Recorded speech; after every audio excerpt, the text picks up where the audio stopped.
Today, I want to dive into a big, juicy topic, a big old pouch of juice tonight. And what made me want to talk about this was this TikTok specifically. So let's watch. I've noticed lately that every new artist on my Spotify sounds exactly like Phoebe Bridgers.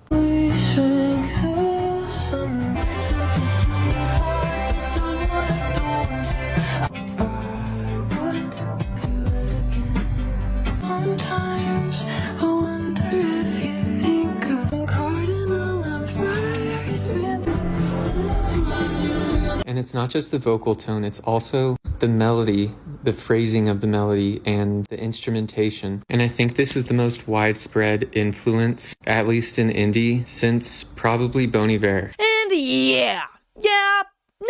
I think that at least from the snippets that they showed in the video, these artists do sound a lot like Phoebe Bridgers. At least right now, I feel like the Phoebe Bridgers effect is a bit more extreme than I've seen in a while. I definitely feel like there are like a ton of people that sound a lot like they're inspired by Phoebe Bridgers right now. But I feel like with the rise of algorithmic playlisting and the smart shuffle feature on Spotify, just stuff like that on streaming, these artists are just getting a lot more exposure now too than they were in the past. I think these algorithms are probably built to be like, okay, you like this sound of music.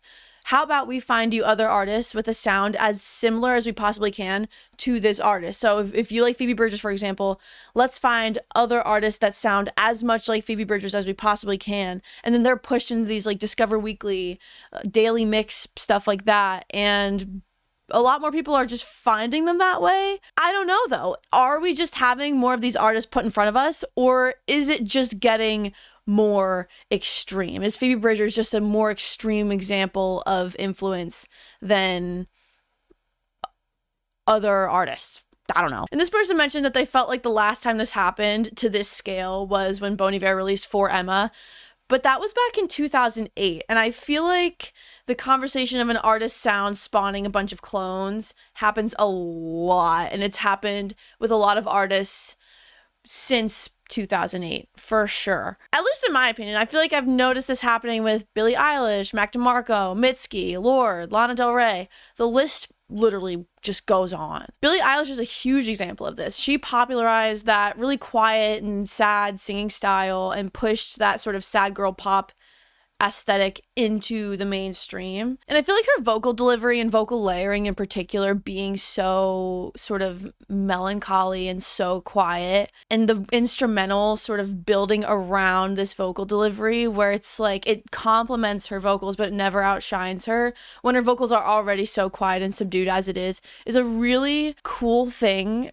that I feel like very little people have pulled off. The way she did it was so unique to her, and it was such a huge contrast to what the mainstream was at the time, like loud, vibrant, light-hearted pop hits, you know? And ever since Billie Eilish blew up, I feel like there was a huge influx of artists who took a lot of inspiration from that sound and that aesthetic. And the first person that immediately comes to mind for me that I think of when I think of a Billie Eilish inspired artist is Lael. Sorry.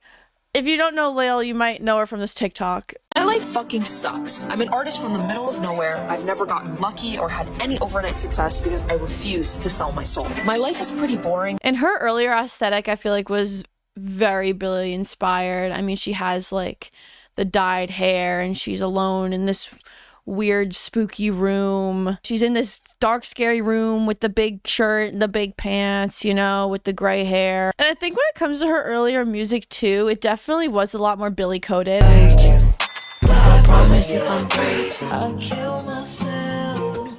Although I feel like the amount of like sonic inspiration Lael takes from Billie isn't as extreme as I feel like a lot of the artists that were shown that take inspiration from Phoebe. I think she's definitely an easier target for criticism because her visual vibe is so derivative of Billie. And I think just the way she spoke about her own artist career and just life in general, it just opened her up to a lot of just like harsh criticism. I do think Lael is a bad example to bring up when it comes to the point I am trying to make, though, because I don't feel like this is necessarily an inherently bad thing. I think there are some artists that are a lot more derivative than others, but I also think there's a lot of bands that just sound similar to artists that popularize a certain sound, but it doesn't make them automatically bad. It doesn't automatically make them like a clone, a wannabe. It doesn't automatically write them off as someone who's just like a worse version of the artist who popularized the sound. Mac DeMarco is another huge example of this. His sound, I feel like, was so influential in its sort of birth and his like initial rise to fame that I feel like it shifted the meaning of the term indie rock. The term originally meant just independent rock, like an artist who's not signed to a label. But it's kind of changed to just anyone who sounds kind of like Mac DeMarco or like the Strokes or something, you know what I mean? Regardless of if they're independent or not, it's literally just become a term to describe this like alternative dreamy rock sound. And ever since Mac DeMarco got like super popular, I feel like in like maybe 2018, 2017, 2019 even, there was this sort of influx of a bunch of bands that entered into that genre and also got really popular. Vacations, Current Joy, No Vacation, Sports, I Dress. Those are just a few off the top of my head that I feel like are in that same lane. But I feel like I've seen a lot of people compare all of these bands to Mac DeMarco before. I don't think any of them are just like a worse version of him. I don't think any of them are necessarily derivative enough to just write off as Mac DeMarco bootleg. If you don't know those bands, I'll show like super short snippets of all of their songs. Hopefully I don't get copyright stricken. Please don't copyright strike me. Didn't think I'd still be.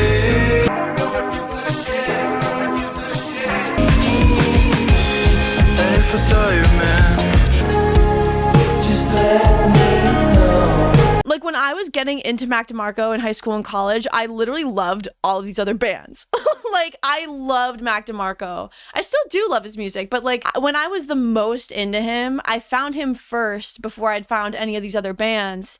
And once I started listening to Mac DeMarco more, my Spotify algorithm started to recommend me these other bands like Vacations, Current Joy, I Dress, stuff like that. And I naturally just like started also really liking those bands. When those songs would come on, I wouldn't be like, they're trying to be like Mac DeMarco. Like I was like, oh, this is also really good. Because I just liked that sound. And I feel like a lot of people feel the same way with the artists that the guy in the TikTok showed that are sounding like Phoebe Bridgers. Because when you look at the comments of that video, a lot of them are like, oh, but no slander to this artist. Don't hate on this artist. Like, I love them. They're so good. If you like that sound, I feel like it's natural that you're going to listen to these other artists who are very within that sound and be like, oh, I also like them, you know? Lana's early stuff I also feel like was very influential in that way. Her flower crown aesthetic was everywhere on Tumblr. And I feel like her music too also was really influential to a lot of artists. I've seen a lot of people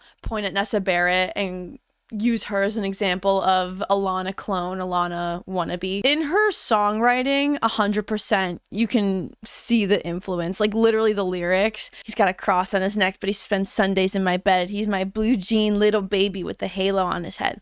He's got lips like cherry wine and cigarette smoke on his breath. It even gets as close as like Young and Violent said, I'm pretty when I'm crying. And sometimes, you know, her music videos are a bit reminiscent of like a Lana visual, like a Lana vibe. I think that's kind of the extent of how much inspiration she takes from Lana. And she's in several interviews been very upfront that she loves Lana, and that is a huge inspiration for her.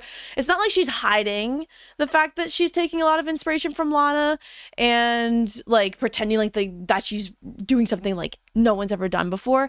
And I also think when it comes to the literal music itself, Nessa's music does not really sound like Lana to me. Not enough where I would listen and be like, oh my god, is this a Lana song? Like it just sounds like, I don't know, someone else. And there's nothing wrong with taking inspiration from artists that you look up to, especially if you acknowledge it.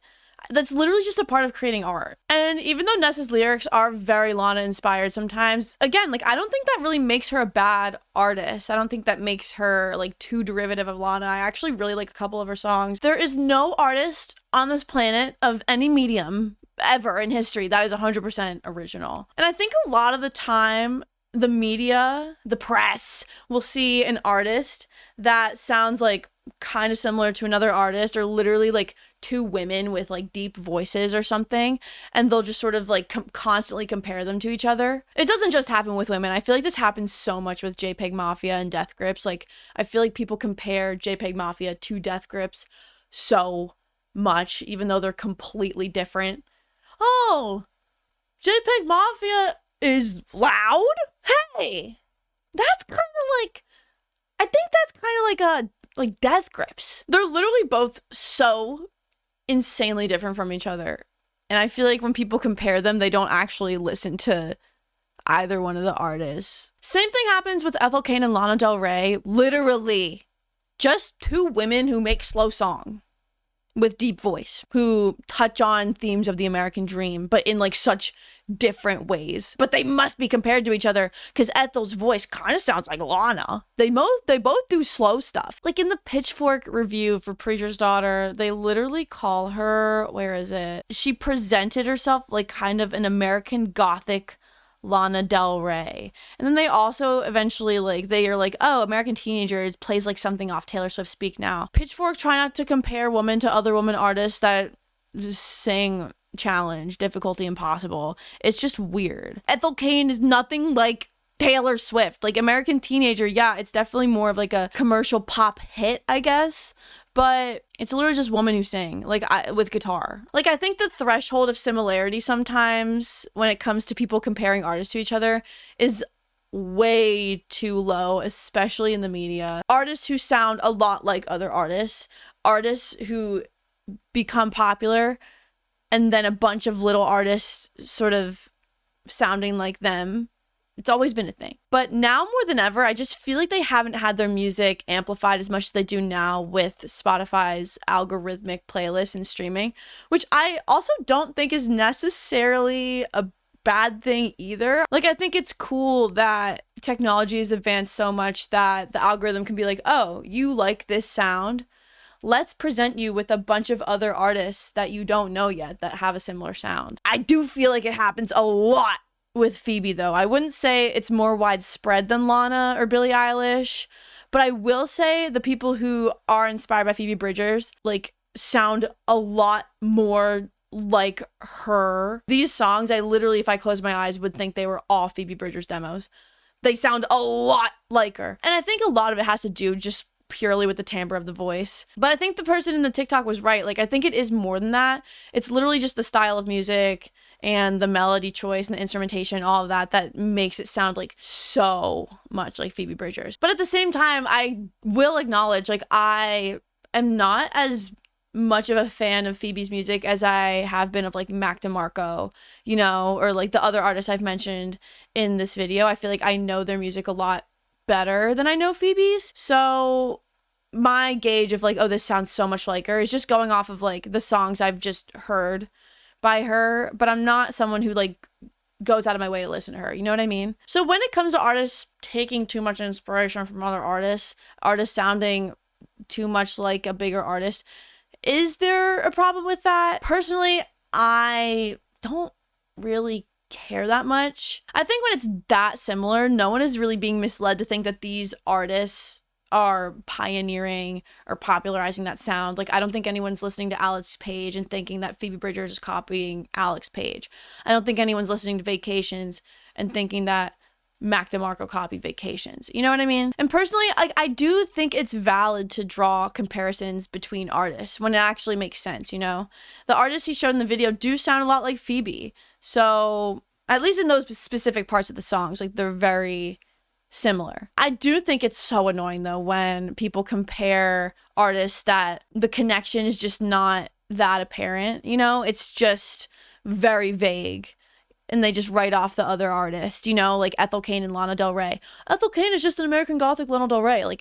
No, wrong. People compare Lucy Dacus to Phoebe and say that Lucy Dacus is a new take on the Phoebe sound. It's no, they're distinct enough where it's weird to make that comparison, despite them being in a band together. And in terms of liking an artist's music that's obviously inspired by another artist's music, there's nothing wrong with that either. That's literally just liking a genre. Like, that's normal. Every single artist is inspired by artists who came before them. Phoebe Bridgers is inspired by people. Billie Eilish is inspired by people. Bon Iver is inspired by people, you know?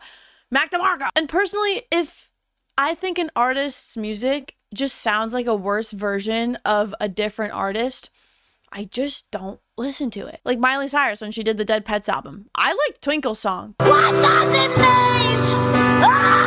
But when I think about the entire project as a whole, I'd really only listen to Twinkle Song because it was so insane. And the rest of the songs, I just was like, I didn't really like them. Because when they are kind of just like worse versions of music that other people have done. So yeah, that's kind of what I think about this whole thing. In conclusion, why do so many artists sound like Phoebe Bridgers? I don't know. It's always been a thing. It's always been a thing when these new artists happen and they become really popular, and then everyone kind of does something similar. Doesn't make it wrong though. Doesn't make those artists worse. Everyone is inspired by stuff, and if an artist is like too inspired by another artist, they're not going to outshine Phoebe Bridgers. Like, none of these people are going to like outdo Phoebe. And if they do, then they're probably doing something different enough from Phoebe that is sort of in their own lane. I don't know. Am I wrong? So let me know what you guys think about this. What do you think of all this, huh? Let me know. What other artists do you feel like this has happened with before? And what do you think? Thanks for watching. If you like this video, give it a like, subscribe to my channel. I upload 2 to 3 times a week. It's fun. We have fun and talk a lot of crap. So, hey, even if you hated this video, at least you watched this far into the video. Hey, fine with that. Thank you for watching this far. Fine with that. Thanks for watching. Thanks for listening. And I'll see you again soon. Bye.